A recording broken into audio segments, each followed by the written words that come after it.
feel about this next topic probably depends on whether you voted to leave the EU, how you feel about the Conservative government, and whether you want a soft or a hard Brexit. Because, as the newspapers have screamed today, angry donor threatens to stop funding the Tory party. Steel magnate wants Britain inside the single market. Sir Andrew Cook, this is a guy who was knighted in David Cameron's resignation honours. He is a pro-Remain industrialist, and he has thrown a warning shot across the bows of Theresa May as she faces triggering Article 50 in March.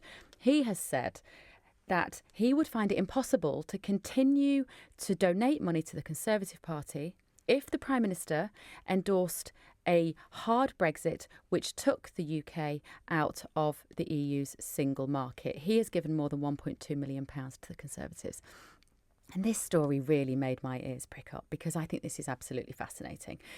If big Tory donors start putting pressure on our government to handle the EU Brexit negotiations in the way that suits them, this could genuinely have an impact on the choices that they make. Couldn't it? Or is that just being a little bit mischievous? 0345 6060 973. Give me a ring. If you voted to remain and you do not want a hard Brexit, you will probably greet this news with joy. You will rejoice that actually somebody with influence might finally be putting pressure on the government to get them to handle our exit in the way that you want. Is that how you view this story? Do you think brilliant? Somebody who can actually make a difference to the way that the Conservatives will handle this is putting pressure on them for a soft Brexit, sorry. 0345 6060 973. Or if you voted to leave, you're not a fan of Theresa May, you may probably be outraged at the thought of these sorts of businessmen, these multimillionaires, pulling the strings of the government so that we have a softer exit from the EU. 0345. I'd be fascinated to see your take on this, actually. It's this idea, isn't it? He who pays the piper calls the tune. Donors are very important to political parties, particularly if she calls a general election next year. Then it will be very important to have these sorts of people on side to help fund a Tory campaign to win another general election. So tons to talk about. Text me on 84850, tweet at LBC, call me on 0345 6060 973. Resham Kotecha is a strategy advisor and deputy chair of the Northwood Conservatives. Good evening, Resham. Good evening, how are you? I'm very well, thank you. Now, when you saw this story today as a Conservative, did you honestly think that will make no difference to how my party handles the negotiations? Or did you think, ooh, that might pay a bit of influence on Theresa May? Well, I think rather than it being about a donor threatening to take away money, I think it does have a big influence on any party when a kind of senior person in the business world speaks so vocally and kind of so clearly as to their concerns about a certain policy or strategy. So that was the angle for me that was, that I read into when I read the newspaper.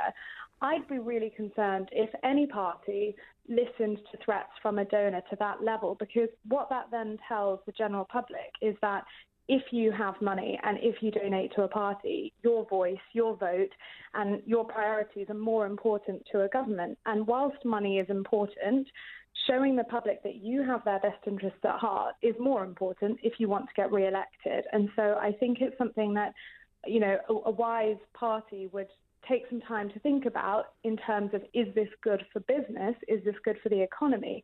But it's not something a party should listen to if it's just about we aren't aligning with a supporter. But if the business is winning an election, you will need the support of significant Tory donors such as this man. Absolutely, yes. Although at the same time, you need the millions of people who go out and vote every single day to tick a box next to your party. And Theresa May has been very vocal in the fact that she wants to represent the people, that she wants to be the type of Prime Minister who leads the type of party that stands up for everyone's best interests. And she's not going to be able to signal that if she's willing to dance to the tune, as you put it, of a rich donor who said they want a certain thing a certain way. So yes, the money is important. And we've seen with Brexit that the Conservative Party got nearly £3 million in donations after the referendum in 3 months alone. So clearly people feel very passionately about this and are willing to put their money where their beliefs lie. But I don't think a party can, do just what their donors tell them if they want to keep voters on side and to prove that it's not just speech and that they mean it. Is there any way of doing both, Resham, do you think? Is there any way that she can keep the donors happy? Significant number of industrialists, business people, captains of industry who wanted to remain in the EU, who certainly want to remain in the single market, who donate to the Conservative Party. She can't keep them happy and keep them on side whilst also pursuing a hard Brexit. Well, I think she can if she plays her cards right. I mean, the thing is that with a lot of these senior business people, what they're genuinely concerned about is the prospect of doing business and keeping the UK competitive. Now, we know that in the next few weeks, Theresa May will start to announce what her strategy is and what her plan is. And when we have that, if she communicates consistently and clearly and competently to these senior business people, to the public at large, she will be able to kind of explain that whatever type of Brexit she's going for, the UK will continue to grow, continue to strengthen. And actually, we've seen Deloitte's optimism index has, for the first time since last summer, turned positive. So actually, a proportion of CFOs now feel positive about the UK again. And I think that if she continues to keep that message going, that she is going to fight for the best deal, whether that's in the single market or not, and that businesses will still be able to get the people, the infrastructure, the capital that they need, then she'll be able to keep them on side, whatever type of Brexit she goes for. OK. Do you think this is the sort of story that the Prime Minister should make a public statement on, Resham? I mean, particularly given this week there was the damning statistic about the number of people in this country who think that our Prime Minister is handling it badly. It was a survey in the Times. I think it was as much as 57% of people think that she isn't handling it well. When these stories surface, should she make a statement and say, listen, Sir Andrew Cook, I appreciate your feedback, but I will not kowtow to your demands and I will handle this in the way that I see fit? I mean, I can certainly understand the reasoning for making a clear statement like that. But the problem is that once you start making statements on stories, when you don't make a statement, that in itself becomes a story. And if she comments on this and then further donors make other comments and she doesn't respond to each and every one of those, the story will be, well, she's not disputing that, so it must be true. And I think the other problem is if she says, no, Sir Andrew Cook, we will not be going for what you want. It's going to be a hard Brexit. Should the negotiations turn out in such a way that a softer Brexit is the right strategy for the UK to take, what she'll end up having is a situation where she said she wouldn't do something and she then finds her hands tied because now she struggles to do it.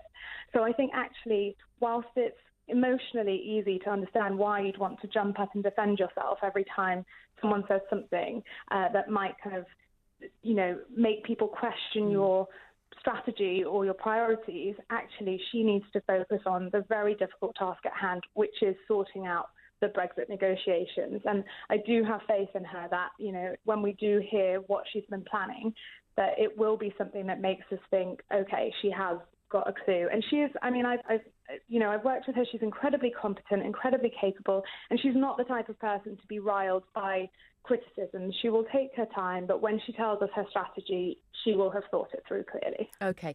Thank you very much. That was Resham Kotecha there, Strategy Advisor and Deputy Chair of the Northwood Conservatives.